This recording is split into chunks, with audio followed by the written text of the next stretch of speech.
បាទអរុនសុស្ដីពុកម៉ែបងប្អូនទាំងអស់គ្នាដែលតែងតែតាមដានក៏ដូចជា Subscribe នៅ Channel YouTube របស់ខ្ញុំបាទថ្ងៃនេះថ្ងៃយើងចុងសប្តាហ៍បងប្អូនយើងសម្រាប់ពីការងារអញ្ចឹងយើងមានពេលមកធ្វើវីដេអូចែកចម្លែកអំពីការចិញ្ចឹមមាន់ការលាយចំណីមាន់និងការថែទាំមាន់ស្រែរបស់យើងណាបងប្អូនអញ្ចឹងវីដេអូរបស់ខ្ញុំគឺយើងចែកចម្លែកអំពីការចិញ្ចឹមមាន់ស្រែអញ្ចឹងបងប្អូនចឹងដូចបងប្អូនបានទស្សនានៅក្នុងវីដេអូកន្លងមកដែរទេបងប្អូនគឺយើងការចំមាន់របស់យើងវាលក្ខណៈគ្រួសារហើយនេះគឺជាចំណីដែលយើងរៀបចំនឹងលាយបងប្អូនលាយបំពន់មាន់ហើយភាសារដូវនេះជារដូវធ្លាក់ខ្យល់រដូវត្រជាក់ដែរបងប្អូនអញ្ចឹងការថែទាំមាន់គឺវាសំខាន់ណាស់តែអញ្ចឹងយើងទៅមើលការលាយចំណីមាន់របស់ខ្ញុំបាទទាំងអស់គ្នាបងប្អូនគឺចំណីរបស់ខ្ញុំគឺខ្ញុំលាយកតួបងប្អូនដូចតែមុនដែរទេគឺយើងលាយកតួហើយនឹងចំណីកូនមាន់អញ្ចឹងណាបងប្អូនហើយរដូវនេះគឺជារដូវខ្យល់ធ្លាក់ខ្យល់អញ្ចឹងគឺយើងលាយចំណីប្រភេទនេះគោវាល្អតែបងប្អូនសម្រាប់មាន់ដែលភាសាវាមានចំណីប្រភេទនេះវាជាចំណីប្រភេទដែលក្តៅ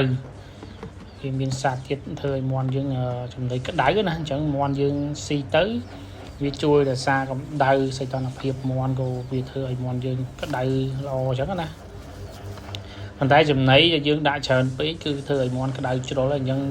យើងដាក់តែល្មមអញ្ចឹងទៅបងប្អូនដូចនៅក្នុងវីដេអូខ្ញុំហ្នឹងគឺខ្ញុំលាយ2កូនកាអញ្ចឹងណាហើយពាក់ព័ន្ធនឹងកតុអីគឺយើងលាយទៅតាមចំនួនមាន់ដែលយើងចិញ្ចឹមអញ្ចឹងទៅបងប្អូនបើយើងមានច្រើនយើងដាក់ច្រើនអញ្ចឹងទៅបើយើងមានតិចយើងមាន់យើងតិចហ្នឹងចង់និយាយថាមាន់ច្រើនដាក់តាមមាន់ច្រើនទៅមាន់តិចដាក់តាមហ្នឹងណាអញ្ចឹងយើងលៃទៅតាមបរិមាណទៅតាមចំនួនមាន់ដែលយើងចិញ្ចឹមអញ្ចឹងទៅដំបូងយើងស្មានអត់ដឹងវាអាចស៊ីទៅសល់ចោលអញ្ចឹងណាប៉ុន្តែយើងយូរទៅយើងអាច2 3ដងយើងអាចស្មានដឹងហើយតើចំនួនមាន់យើងត្រឹម40ឬក៏50ក្បាលតើយើងគួរលាយចំណីប្រមាណកធនអញ្ចឹងណាហើយសម្រាប់ខ្ញុំគឺមាន់របស់ខ្ញុំវាចូល50ក្បាលជាងអញ្ចឹងខ្ញុំលាយដាក់តែ2កូនកធននេះគឺខ្ញុំអាចស៊ីបានមួយថ្ងៃអីចឹងណាបងប្អូនហើយក្រៅពីហ្នឹងទៀតគឺយើងនៅមានចំណីផ្សេងទៀតបងប្អូនដូចជាស្រូវដូចជាក្រពោតអីចឹងដែរខ្ញុំមិនមែនយើងដាក់តែប៉ុណ្្នឹងទេអញ្ចឹងយើងមានចំណីផ្សេងទៀតដែលយើងលាយពីលើហ្នឹងទៀតដែលយើងបាចឲ្យវាស៊ីអញ្ចឹងណាបងប្អូនហ្នឹងហើយពាក់ព័ន្ធទៅនឹងការធ្វើគឺងាយស្រួលដែរទេបងប្អូនពាក់ព័ន្ធនឹងការលាយចំណីប្រភេទនេះចឹងដូចបើសិនជាបងប្អូនធ្លាប់បានទស្សនានៅតាមដាននៅ Channel YouTube របស់ខ្ញុំកន្លងមកគឺបងប្អូនអាចដឹងហើយការលាយរបស់ខ្ញុំណាគឺជាវាងាយទេដោយសារយើងអត់មានម៉ាស៊ីនអីទេអញ្ចឹងបើសម្រាប់បងប្អូនដែលមានម៉ាស៊ីនគឺកាន់តែងាយស្រួលទៀតដោយសារយើងអាចកិនបន្លែឬក៏ស្លឹកឈើស្លឹកព្រៃអីស្លឹកបាសអីបន្ថែមទៀតដើម្បីដាក់លាយអញ្ចឹងបងប្អូនហើយសម្រាប់ខ្ញុំគឺខ្ញុំអត់មានម៉ាស៊ីនក្លុកបន្លែទាំងអស់នោះទេអញ្ចឹងគឺខ្ញុំមានតែលាយធម្មតាចេះទេបងប្អូនហើយបើខ្ញុំមានតកួនមានអីទៀតអាហ្នឹងកាន់តែល្អអញ្ចឹងណាហើយសម្រាប់ខ្ញុំគឺខ្ញុំអត់មានម៉ាស៊ីននោះទេប៉ុន្តែបើយើងមានលក្ខណៈថាបន្លែអីផ្សេងគឺខ្ញុំបោះឲ្យស៊ីតែម្ដងអញ្ចឹងបងប្អូនដោយសារខ្ញុំអត់មានម៉ាស៊ីនកិនក្លុកទេហើយខ្ញុំចំលក្ខណៈតិចតួចគ្រួសារទេយើងគាត់នឹងចំលំហែនៅផ្ទះអញ្ចឹងណាអញ្ចឹងវាអត់មានម៉ាស៊ីនមានអីទេគឺណាចំធម្មតាអញ្ចឹងបងប្អូនអញ្ចឹងបងប្អូនមើលទៅអាចធ្វើបានហើយពាក់ព័ន្ធទៅនឹងការលាយរបស់យើងគឺងាយទេលឿនទេហើយអញ្ចឹងណាអានេះជាចំណីដែលយើងបំពន់បន្ថែមទេបងប្អូនតែបើចំណីយើងស៊ីតានេះមកមុខហ្មងក៏វាអត់មានជាតិប្រូតេអ៊ីនគ្រប់គ្រាន់សម្រាប់មាន់របស់យើងដែរអញ្ចឹងយើងគួរតែមានចំណីផ្សេងទៀតដូចជាក្រពោតដូចជាស្រូវអីហ្នឹងទៅហើយស្រូវត្រាំទឹកត្រាំអីហ្នឹងទៅឲ្យប្លោកអីហ្នឹងគឺល្អបងប្អូនសម្រាប់មាន់ស៊ីឲ្យឆាប់ធំឆាប់លូតលាស់អញ្ចឹងណាបងប្អូនហើយពាក់ព័ន្ធនឹងបងប្អូនមិនដែរទៅធ្លាក់ខ្យល់នេះមានមាន់ឈឺមានមាន់អីអញ្ចឹងណាយើងត្រូវតែប្រុងប្រយ័ត្នទៅដូចជាថែទាំវាឲ្យបានល្អទាំងអស់គ្នាបងប្អូនហើយនេះចំណីរបស់យើងបានលាយរួចរាល់បងប្អូននេះក៏ពេលយើងលាយហើយគឺវាមានលក្ខណៈថាផុកតិចចឹងបងប្អូននេះវាមិនរាវពេកឬក៏មិនខាប់ពេកគឺម៉ោងសម្រាប់មាន់ចឹងបងប្អូន ហើយនិយាយហើយគឺវាមានពណ៌លឿងពណ៌អីហើយឈ្ងុយបងប្អូនចំណី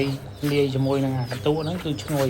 ភាសាកន្ទក់មានជាតិឈ្ងុយដែរអញ្ចឹងណាអញ្ចឹងយើងដាក់ចំណីនេះថែមតិចទៀតទៅវាកាន់តែមានជាតិកាន់តែឈ្ងុយមែនតើអញ្ចឹងវាមន់វាចូលចិត្តអញ្ចឹងបងប្អូននេះជាចំណីលាយដែលបងប្អូនអាចសាកល្បងធ្វើបានគឺចំណីកូនមន់លាយជាមួយនឹងកន្ទក់មួយសប្តាហ៍ដាក់2ដងទៅ3ដងអញ្ចឹងបងប្អូនអញ្ចឹងធ្វើឲ្យវាមន់យើងឆាប់ធំឈ្នះនឹងជំងឺដែរអញ្ចឹងណាបងសម្រាប់ខ្ញុំគឺវាឈ្នះជំងឺមន់ខ្ញុំគឺអត់មានបញ្ហាអីទេទោះបីដីត្រជាក់ប៉ុណ្ណឹងក៏អត់ទាន់មានអីដែរអញ្ចឹងបងប្អូនហើយអញ្ចឹងយើងទៅទស្សនានៅការដាក់ឲ្យមន់ស៊ីអស់គ្នាបងប្អូននេះហើយនេះជាមន់អាធំខ្ញុំបញ្ចេញមួយសាបងប្អូនហើយនេះចាប់មកកូនខ្ញុំសបុកដែលខ្ញុំក្រោយមកទៀតណាដោយថាខ្ញុំចំមាន3 4កលៈអញ្ចឹង3កលៈអញ្ចឹងអានេះខ្ញុំប្រឡែងចេញពីធុងមកជាន់ទៀតហើយគឺអាសៀវនេះប្រហែលជាមួយប្រហែល3 4ខាំអីដែរបងប្អូនសៀវនេះហ្នឹងអាតូចនេះគឺនេះគឺខ្ញុំទឹកតែប្រឡែងមកបន្តទៀតអញ្ចឹងណាគឺមាន់របស់ខ្ញុំបញ្ចេញមួយសាប្រឡែងអានោះមួយសាគឺតគ្នាអញ្ចឹងយើងមានដំណាក់កាលតគ្នាអញ្ចឹងណាអញ្ចឹងយើងអាចមានមន់បន្តរហូតយើងអត់អស់មន់ទេអញ្ចឹងណាបងប្អូនហើយការចិញ្ចឹមយើងវាប្រវែកមេប្រវែកអីអញ្ចឹងទៅយើងបើសិនជាយើងអត់ចិញ្ចឹមបែបហ្នឹងគឺវាអត់បានទេបងប្អូនបានផលទេអញ្ចឹងដល់ពេលយើងចាប់អាធំអស់យើងប្រឡែងអាតូចចុងចេញមកហើយទម្លាក់អាកូនតូចហ្នឹងចូលទៅបន្តទៀតអញ្ចឹងទៅយើងវិលជុំអញ្ចឹងបងប្អូនហ្នឹងហើយអញ្ចឹងសម្រាប់វីដេអូនេះគឺជាការចែករំលែកអំពីការលាយចំណីមាន់និងដាក់ចំណីមាន់បែបលក្ខណៈគ្រួសារកំសាន្តអញ្ចឹងបងប្អូនហ្នឹងហើយអញ្ចឹងសម្រាប់វីដេអូនេះគឺមានតែប៉ុណ្្នឹងបងប្អូនយើងចែករំលែកគ្នាទៅវិញទៅមកអញ្ចឹងអរគុណច្រើនបងប្អូនដែលបានទស្សនាក៏ដូចជា Subscribe នៅ Channel YouTube របស់ខ្ញុំបាទតាំងពីដើមរហូតដល់ចប់នឹងមានមតិយោបល់អីយើងអាច share គ្នានៅក្នុងវីដេអូនេះបានពីការចាំមាន់ចែករំលែកគ្នាទៅវិញទៅមកអញ្ចឹងបងប្អូនហ្នឹងហើយអញ្ចឹងអរគុណច្រើនបងប្អូនសម្រាប់ការតាមដានក៏ដូចជា Subscribe នៅ Channel YouTube របស់ខ្ញុំព្រោះយើងចែករំលែកគ្នាទៅវិញទៅមកនៅលើបណ្ដាញ YouTube បងប្អូនបាទអរគុណច្រើនបាទ